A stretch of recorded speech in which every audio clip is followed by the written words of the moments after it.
Hello, my wonderful, beautiful friends. Guys, welcome back to r/PettyRevenge, where people get little wins on others who've wronged them. And in this episode, guys, a Karen decides that she gets to make up her own laws at a beach because her son happens to be a cop, and they both get taught a lesson when they mess with the wrong person. Guys, I hope you enjoy the hilarious stories today, and as always, you can send or link your post to this email right here.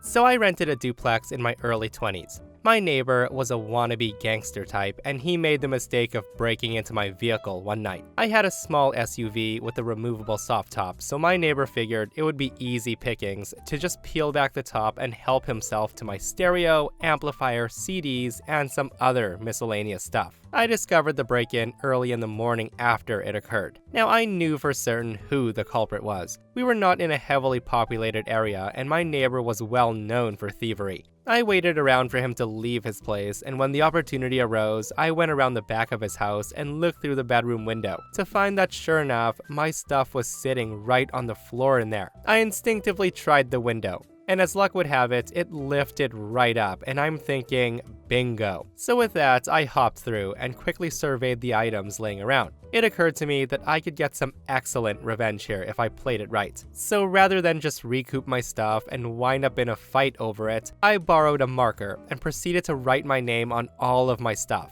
and also a few choice items of his, just for good measure. I then climbed back out the window and I waited. When he finally came back, I called for some police presence and then explained to them how my vehicle got robbed, and I knew it was the neighbor due to seeing through the window. We knock on his door, and I can still remember the look on his face, seeing me and the cops standing there. The guy wasn't even close to ready for the encounter, and almost certainly had drugs on him, so he was very cooperative given the circumstances. I then politely explained that I know he broke into my vehicle and I needed him to return my stuff immediately or I'll have to press charges. So the guy went and retrieved my things, and I pointed out my name written on all of them to the officer. After he returned the items he stole from me, I then asked about my other stuff. While he looked back puzzled and dumbfounded, that's when I rattled off the other couple of choice items of his that I put my name on earlier. And the look on his face while he handed over his stuff to me while the cop was standing there was priceless.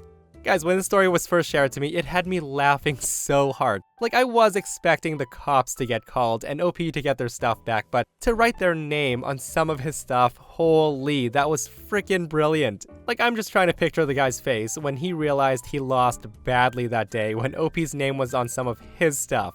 And this is why I love this sub so much, guys. Alright, so I work as a server, and this one guy always comes in the restaurant I work at. The guy's usually pretty quiet, and he never tips too well. Most of the time, he comes in with a couple of friends or by himself, and he sits at the bar and watches a sports game. I've never had a problem with him until he came in one time with a date. I've never seen the woman before, so I assume they were new to dating. Anyways, they sit at a table this time in a more quiet part of the restaurant, and they were sat at one of my tables. I had no problem with them, and everything was going fine. That's when they asked for the check, and I went right around the corner from their table. It was close by, so I was quick. As I was coming back to the table, the guy says to the woman, "Watch this," as he puts down a $100 bill on the table. The guy sees me, and he was joking like, "Oh, you weren't supposed to see that." I was ecstatic either way, even though it was so obvious that he was trying to impress the woman. I didn't care though. I waited until they left, and I went to grab the $100 bill. Well, when I unfolded it, it was one of those fake $100 bills that they use for pranks. And that means this frickin' guy planned this out to impress this woman. It was so frustrating because I needed that money. But at the same time, I thought it was because I did a great job.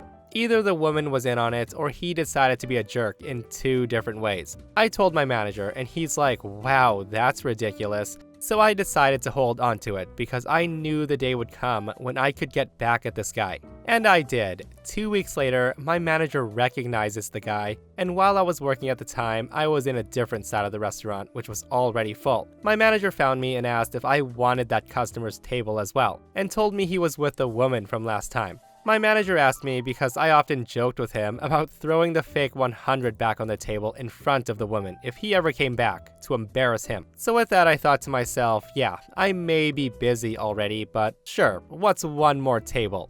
I told my manager absolutely no problem, with a smirk on my face. Before I went to their table, I ran back to my car to grab the fake 100 that was sitting in my cup holder for this exact moment. I get to their table and they instantly recognize me.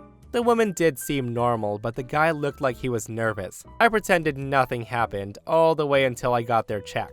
When I brought the check back, I placed it down on the table as well as the fake 100, but I left it unfolded so the fake part was showing. I then looked at the guy and said, "Hey, I'm not sure if you remember me from last time, but I believe you forgot this. I'm just returning it because I believed it was too much." At that, the woman looked very confused, so I instantly knew that she was not a part of it. But the guy gets all nervous and said, I don't know what this is." That's when I said, "Oh, my mistake," and laughed. I then said to the woman, "Have a good night," and walked away. When I came back, there was a big 0 on the signed copy and a $50 bill, which was real this time, where the woman was sitting, after they left. One can only assume that the guy didn't want a tip on his card, so he wrote obnoxiously big zeros on the tip, and that $50 just happened to be where the woman was sitting, so I'm hoping she had placed it there. Now, I don't know what happened with the couple, or if they stayed together or what, but I haven't seen them back since, and it's been a few weeks, and I really hope she looks for his red flags now.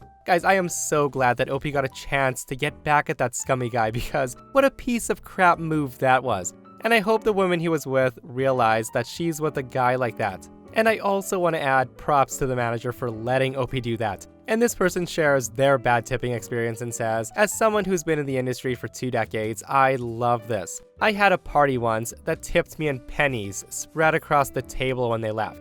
I scooped that crap up so fast and I chased them out and just dumped it at their feet with a 'I think you forgot something.' And yes, I did get in trouble, but it was worth it." See, I've often heard that to see a person's true character, watch how they treat servers and customer service employees, and in these 2 instances, the people are crappy people. But while we're on the topic of dates and scummy dudes, listen to this next one, guys. When I was 18 years old, 10 years ago, I was doing the online dating thing. I live in the US, and I'm about 15 minutes from the Canadian border. So with that, my date and I went to Canada together on the first date because I couldn't drink in the US, but I could in Canada, and we wanted to go to a bar/casino. The guy picked me up in his little sports car, and we rode together through the border crossing and to the casino. We played some games and had some drinks, and we were having a decent time. I got to the point where I was decently drunk, and I knew if I had any more alcohol, I would possibly be out of commission and possibly throw up. That's when I told my date that I was done drinking and I wanted to start heading home. Instead of listening to me, the guy went and got us both another round of drinks, and he handed me a big Long Island iced tea. I told him point blank that I couldn't drink it because I was at my limit. And the guy did not take too kindly to that, and he gets pushy. The guy says to me, "You have to drink it. I bought it for you. If you don't drink it, you're gonna make me waste money. Do you want me to waste my money?" No matter how many times I told him no, the guy continued to push me on this. And at that, I got very frustrated and upset because I was alone with this pushy dude in another country. And I was very upset with myself for getting into this situation. At that, we argued for a while, and eventually I snapped, and that's when I came up with a little plan.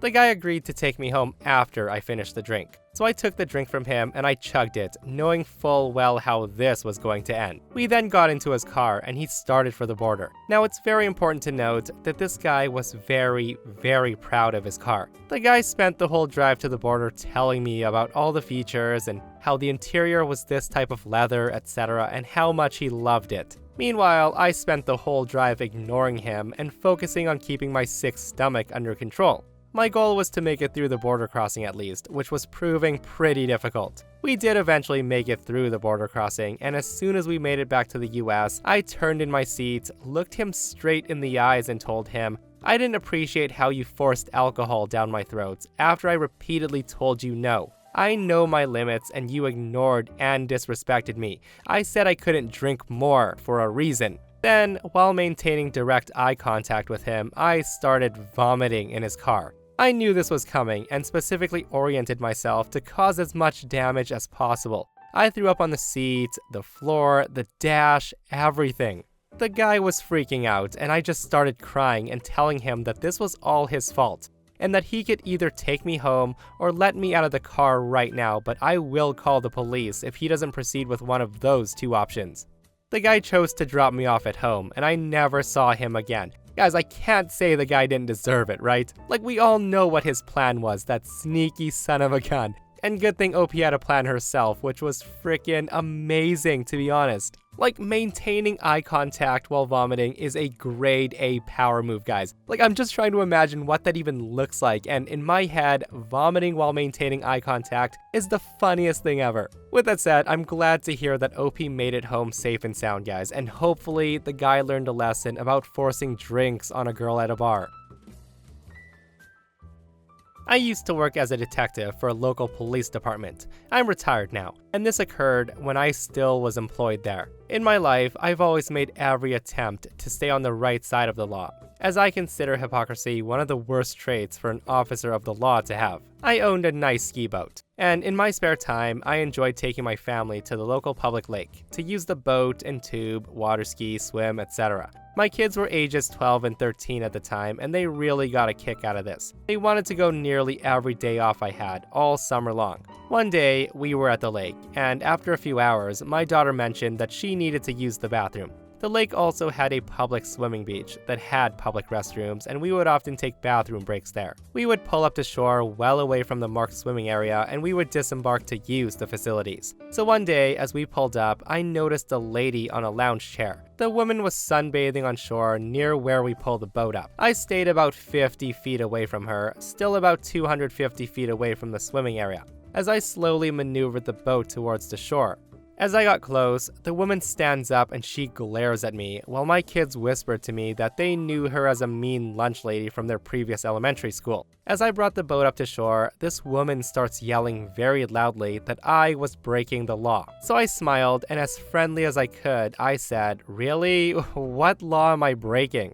The woman continued yelling, saying that I was driving a motorboat in a swimming area. That's when I pointed to the marked swimming area 250 feet away, and I asked her, "You mean that swimming area?" To which she replied, "Yes." I told her that I never entered or even got close to the swimming area, and that my boat was right now as close as I got.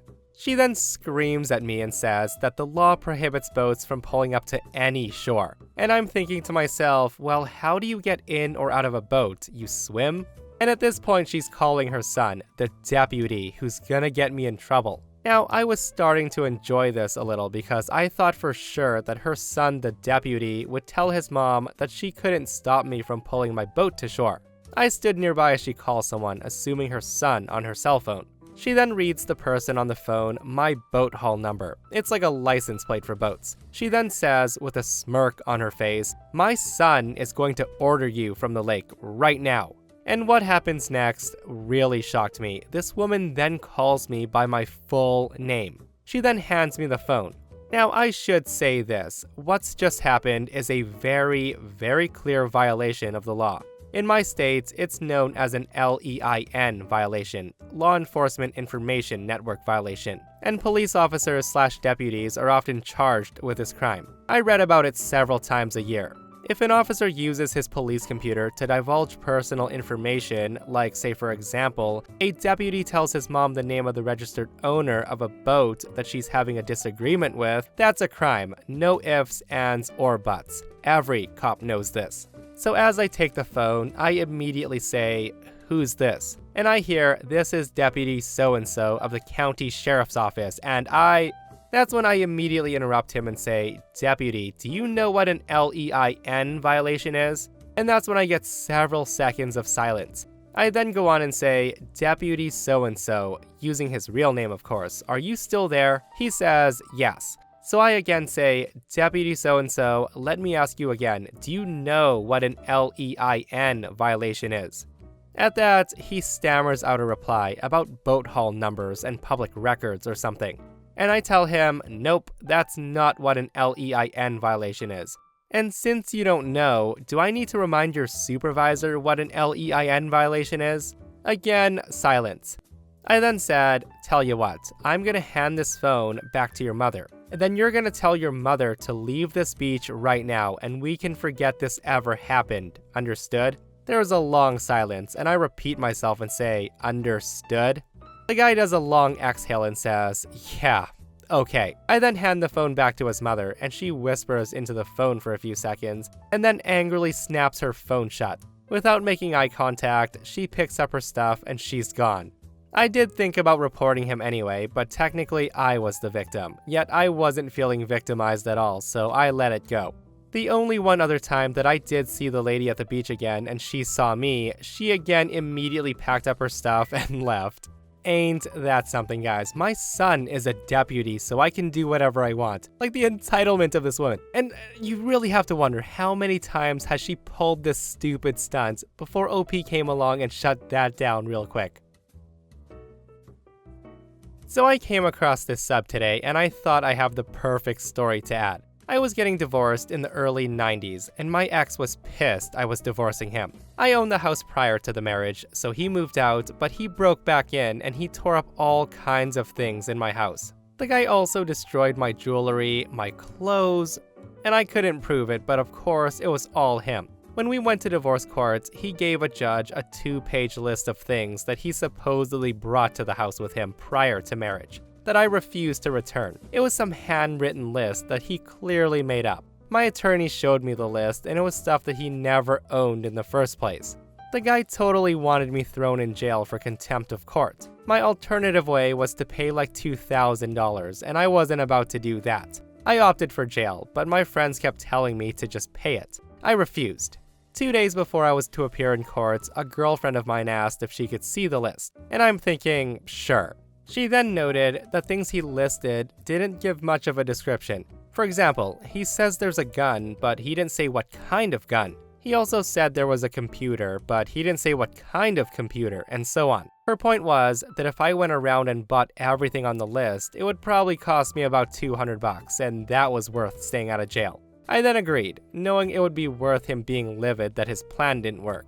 So with that, I made a game of it. I went around to pawn shops and resale stores, and I told whoever was in charge there that I was on a scavenger hunt, and I briefly explained what's going on. They all loved the idea, and they helped me get through my list rather quickly. Here are some lovely examples of what I boxed up for him.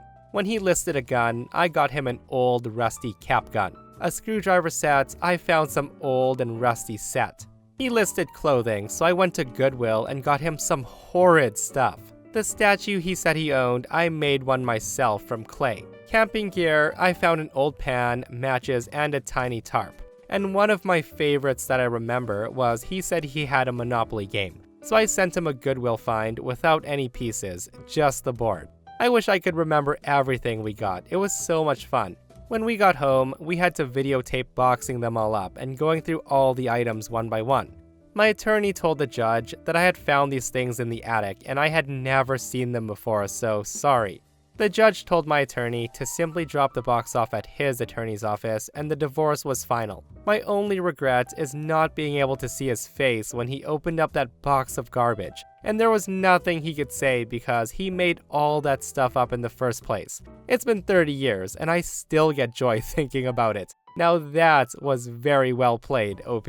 Like, it's crazy how you can just make up stuff that you had and the judge will be like, yep, you gotta give this person their stuff. And guys, I love how it's been 30 years and OP still finds joy thinking back to what she did to her ex.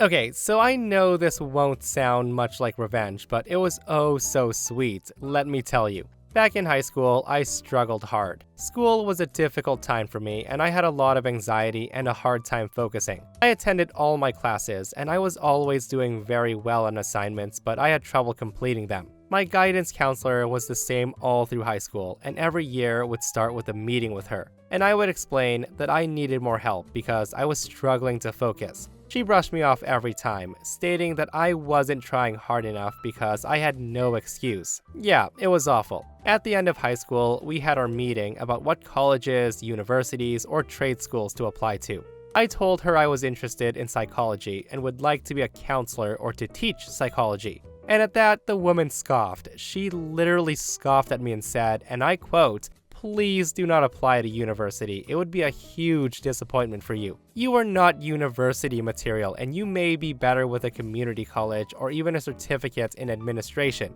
Now let me say this, there's nothing wrong with going to community college or getting a certificate in something. Nothing at all.